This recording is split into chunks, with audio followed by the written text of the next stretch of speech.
वंदे मातरम विद्यार्थी मित्रों, पिछले लेक्चर वीडियो में हम सभी लोगों ने स्टडी किया था कि एक जो टिपिकल यूकैरियोटिक प्लांट सेल होता है उसका ऑर्गेनाइजेशन कैसे होता है। आज हम सभी लोग यह स्टडी करेंगे कि जो सेल होती हैं वो कितने प्रकार की होती हैं। तो आज का हमारा टॉपिक है types of cell. Types of cell, कोशिका के प्रकार। जो कोशिका होती है उसका जो क्लासिफिकेशन होता है, जो वर्गीकरण होता है, उसका कोई बेसिस होता है। तो सेल का जो वर्गीकरण का जो बेसिस है वो है न्यूक्लियस। तो depending upon nature of the nucleus the cell is two types.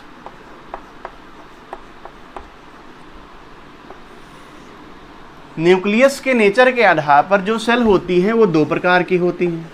कितने प्रकार की होती हैं? दो प्रकार की।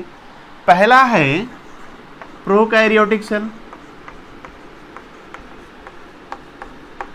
प्रोकैरियोटिक सेल और दूसरा है यूकैरियोटिक सेल।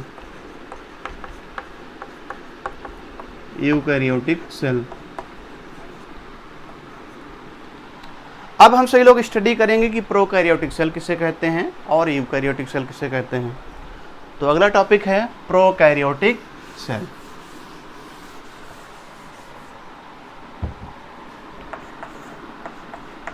प्रोकैरियोटिक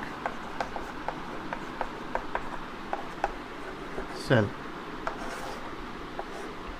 प्रोकैरियोटिक जो है ग्रीक भाषा के दो वर्ड से मिलकर के बना है। पहला है प्रो और दूसरा है कैरियन।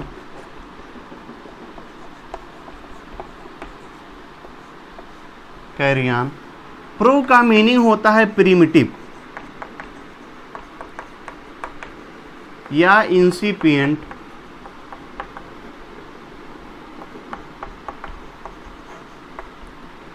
और कैरियन का मीनिंग होता है न्यूक्लियस।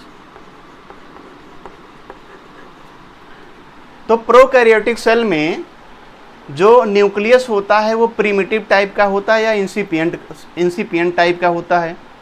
इसका क्या मीनिंग है? तो इसका मीनिंग यह है कि इनकी जो न्यूक्लियस होती है, न्यूक्लियस के चारों तरफ जो न्यूक्लियर मेम्ब्रेन होता है, न्यूक्लियर मेम्ब्रेन, ये जो होता है ये एब्सेंट होता है। एब्सेंट होता है।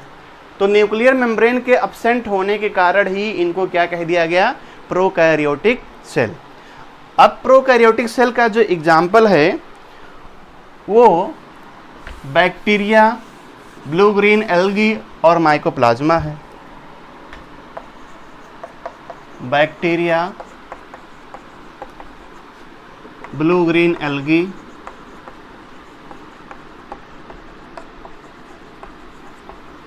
और माइकोप्लाज्मा है।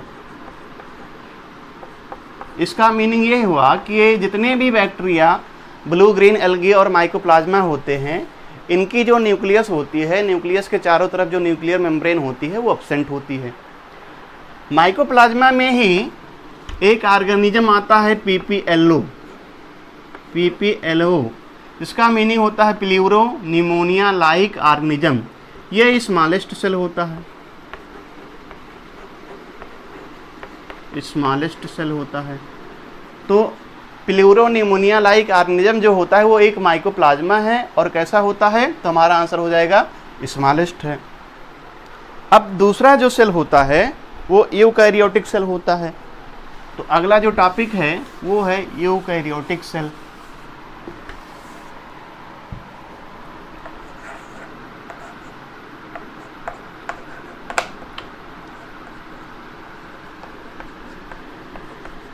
Eukaryotic cell. यूकैरियोटिक सेल भी ग्रीक भाषा के दो वर्ड से मिलकर बना है। पहला है यू, दूसरा है कैरियन। यू का मीनिंग होता है टुरू या बेल। कैरियन का मीनिंग होता है न्यूक्लियस। अर्थात यूकैरियोटिक सेल का जो न्यूक्लियस होता है वो वेल डेवलप्ड होता है या ट्रू होता है। इसका क्या मीनिंग है? इसका मतलब ये है कि इनके न्यूक्लियस के चारों तरफ जो न्यूक्लियर मेम्ब्रेन होता है वो प्रेजेंट होता है। तो न्यूक्लियर मेम्ब्रेन के प्रेजेंट होने के कारण ही इनको यूकैरियोटिक सेल कह दिया गया है। अब यूकैरियोटिक सेल के अंतर्गत जितने भी प्लांट सेल होते हैं, जितने भी एनिमल सेल होते हैं, सभी आते हैं। यहाँ तक कि फंगी यानी कि माइकोटा किंगडम के सभी ऑर्गेनिज्म यूकैरियोटिक सेल के अंतर्गत आते हैं। लेकिन एल्गी का एक क्लास है डाइनोफाइसी। डाइनोफाइसी क्लास के जो मेंबर होते हैं वो इंटरमीडिएट कैरेक्टर को शो करते हैं, अर्थात ये प्रोकैरियोटिक और यूकैरियोटिक दोनों कैरेक्टर को शो करते हैं। एल्गी का एक क्लास है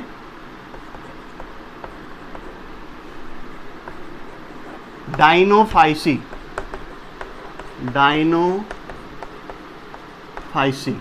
डाइनोफाइसी क्लास के जो मेंबर होते हैं वो इंटरमीडिएट कैरेक्टर को शो करते हैं। इंटरमीडिएट कैरेक्टर को शो करते हैं,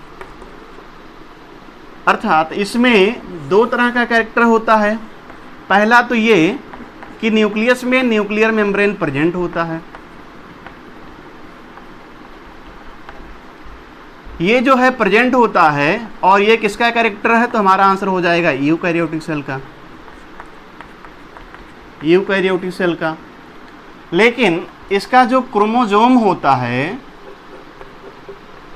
क्रोमोसोम में एक विशेष प्रकार का बेसिक प्रोटीन पाया जाता है जिसका नाम है हिस्टोन।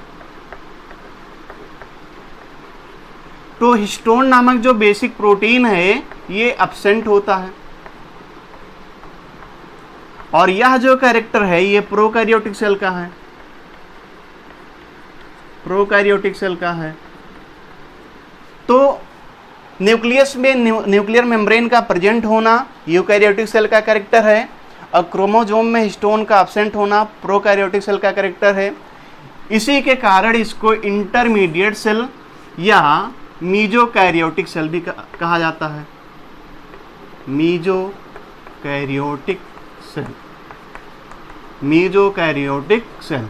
कोई अगर पूछ ले कि मीजोकैरियोटिक सेल का एग्जाम्पल क्या है तो हमारा आंसर हो जाएगा डाइनोफाइसी। डाइनोफाइसी क्लास के सब मेंबर जो होते हैं वो मीजोकैरियोटिक कैरेक्टर को शो करते हैं।